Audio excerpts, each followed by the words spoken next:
Immutable collections are famous due to several advantages like thread safety, functional programming and cacheable and more. If you are not familiar with immutable collection, you can read it from my website, that name is javagold.com, and I have placed the link of that post in this video so you can read it first. But in this video we will discuss how should we create an immutable collection in Java and which one is the best way to create an immutable collection.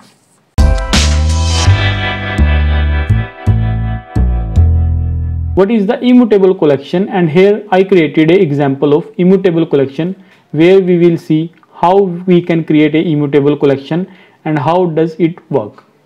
So in this example you can see here I am creating an array list and then I am creating an unmodifiable list by use of collections class method. Here I am putting this array list as a argument and it will return me a unmodifiable array list. When you try to add a new object in this array list, it will throw an exception. So you can't modify a immutable or unmodifiable list.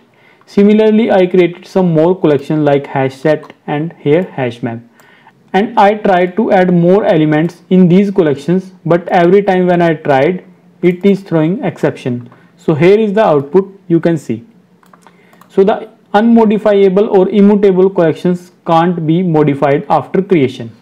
So that is one of the ways to create a immutable collection. In this video we will show different ways to create immutable collection and see which one is the best to use. In this video we will discuss 3 ways to create immutable collection. So let's start with the first one, that is collection class. A collection class have different types of method that give us unmodifiable collection. So let's see how it works. Collection class has some methods that are used to create unmodifiable collections. So let's see what they are. So here I will search unmodifiable. So here you can see a different type of methods which accept a argument and create unmodifiable collections. So these methods take a mutable collection as an argument and return a unmodifiable view for it. So in this example, I will show you different method to create different type of collection. So let's create an example. So here you can see I created a class of student. This class object I will store in the collections. As you can see here I created a list where I added some student object in this list, and here I created set, and similar way I created hash map. After creation of these modifiable list, modifiable set and modifiable map, now I am creating a unmodifiable collections. So I am here saying create unmodifiable view of original collections. Why I am saying view I will tell you later. So first concentrate how it will return. So here when I will type collections.unmodifiable list, so I have to provide a modifiable list argument and it will return unmodifiable list, unmodifiable set and unmodifiable map. So let's try to attempt to modify unmodifiable list and it will throw the exception. So here I am trying to add a new student and similar way I am trying to add a new object in set or map. So here you can see we can't modify any unmodifiable list.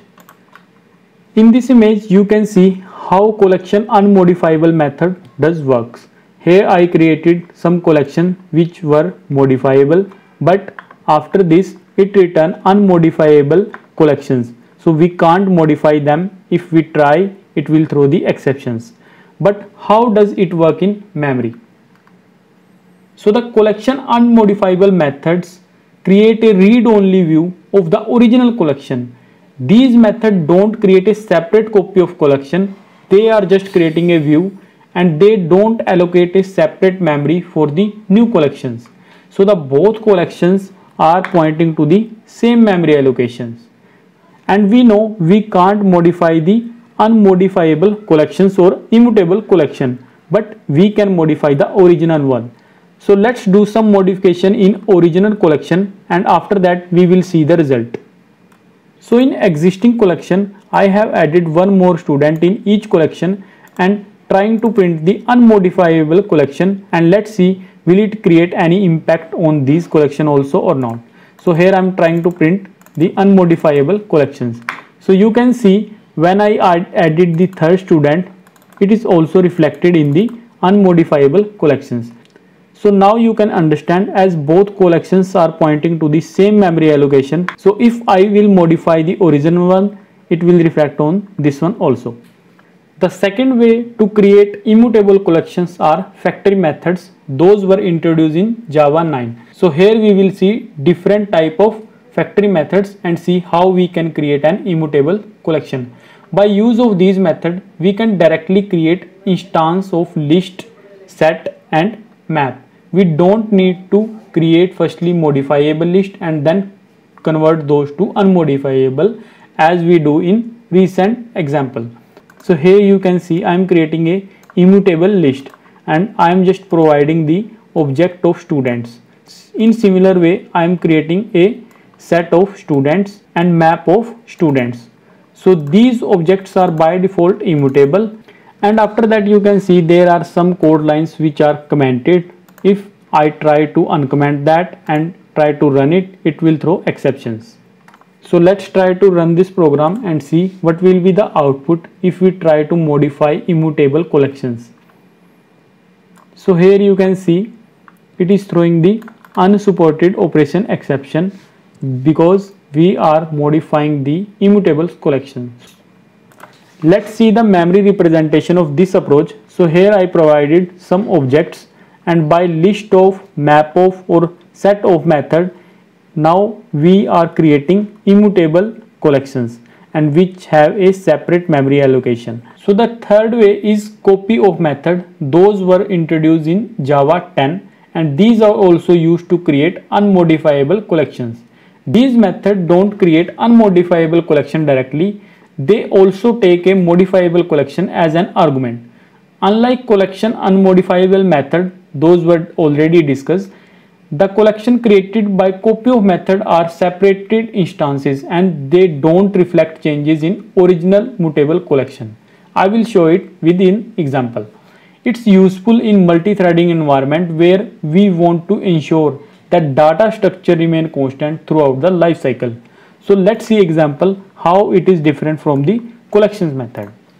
So again here we created some mutable lists, mutable set and mutable map. So these are modifiable. After that we created unmodifiable collections. Those are unmodifiable list, unmodifiable set, and here I created unmodifiable map. And in the end I am trying to modify these unmodifiable student list. Of course I can't modify them and it will throw exception.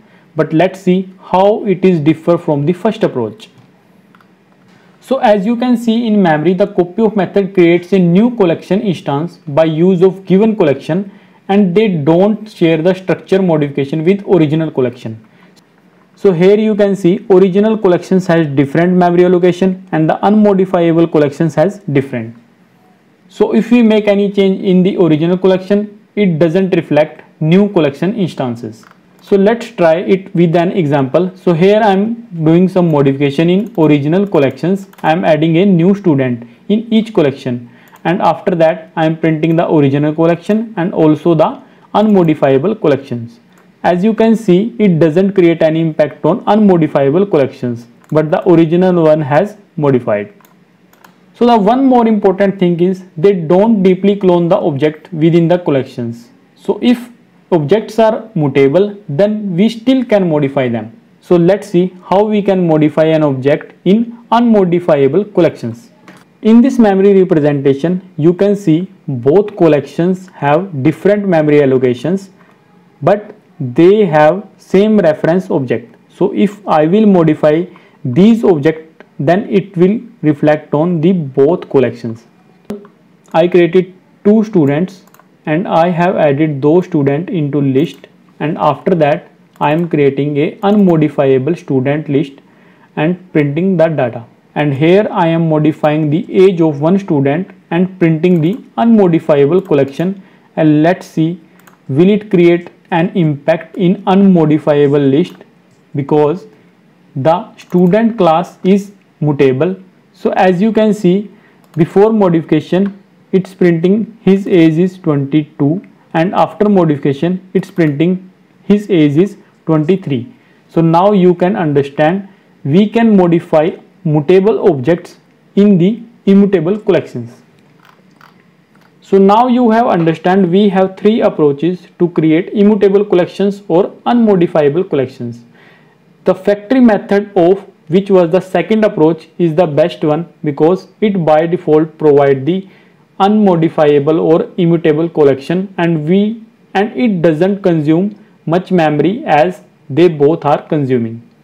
You can try out these examples at your end, and you can copy these examples from my website javagold.com, and here I have posted all the examples with their memory representation and how it does work, and here you will find all the detail. So I will post the link in video description. If you like the video, please hit the like button. Thank you.